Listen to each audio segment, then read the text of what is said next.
I kept seeing the same failure. Trial matching AI reads a chart as text and throws out patients it should keep. So I built TrialProof to compute eligibility instead of guessing it. Take this one. The trial excludes cardiac catheterization, and the patient had a central venous catheter. A similarity score sees the same word and excludes her. I made the engine check the ontology instead. Those are different branches, so she stays eligible, with a trace I can show a regulator. This is the moment I care about most.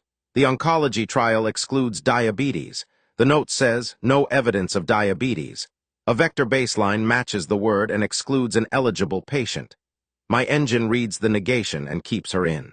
I also did not want to trust the model blindly, so I put a verifier in front of it. On this chart, the extractor proposes a drug that the note never actually mentions. The verifier finds no matching span for that drug, so the fact is rejected, and it never reaches a single verdict.